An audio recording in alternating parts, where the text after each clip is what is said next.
आजभोलि लप्सीको सिजनमा यसरी मिठो लप्सीको अचार बनाएर खाने म मात्रै हो कि तपाईहरु पनि हो? यदि तपाईहरुले अहिलेसम्म यसरी बनाएर खानु भएको छैन भने यो रेसिपी भिडियो तपाईहरुको लागि। भिडियो छोटो र मिठो छ, अन्तिमसम्म हेर्दिनु होला। सुरुमा मैले बजारबाट 2 किलो जति लप्सी किनेर ल्याएँ अनि यसलाई एउटा भाँडोमा राखेर सफा पानी राखेर एकचोटी मज्जाले पखाल्दिनु होला। फेरि यसलाई एकचोटी हामीले मज्जाले बोइल गर्नुपर्ने हुन्छ, जसले गर्दा यसको बोक्राहरू निकाल्न सजिलो होस् भन्नको लागि। बोइल गरिसकेपछि यति सजिलै तरिकाले बोक्रा निकाल्न सकिन्छ। हेर्नुस् त, सबै यसरी नै बोक्रा निकाल्दिनु होला। अब चाहिँ म यसको लागि सस बनाउन जाँदैछु। एउटा फ्राई प्यान अथवा कराईमा तेललाई हिट गरिदिनु होला। त्यसपछि यसमा मैले भुटेको तिल, सर्स्युम र तोरीको दानाको पाउडर हालेको छु, लगभग 4 चम्चा जति। त्यसैगरी भुटेको जिरा र धनियाको धुलो पनि 2 चम्चा जति हाल्दिनु होला। 1 चम्चा बेसारको धुलो। यसलाई एकचोटी मज्जाले चलाइदिनु होला। त्यसैगरी लप्सीको बोक्राको माडा पनि हाल्दिनु होला। यसले चाहिँ अलिकति बाक्लो बनाउनको लागि हेल्प गर्छ।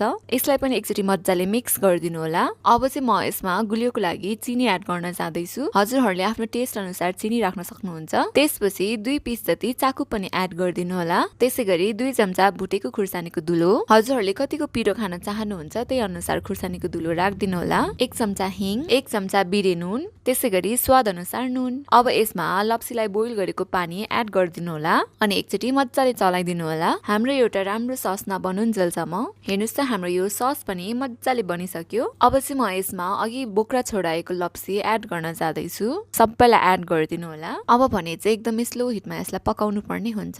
यसलाई बिस्तारै चलाउँदै पकाउनु होला। अब चाहिँ म यसको लागि मेथी जान्न जाँदैछु। एउटा फ्राई प्यानमा तेललाई हिट गरिदिनु होला। त्यसैगरी 2 चम्चा मेथी फुराइदिनु होला। मेथी मज्जाले फुरिसकेपछि हामीले बनाएको अचारमा बिस्तारै हाल्दिनु होला।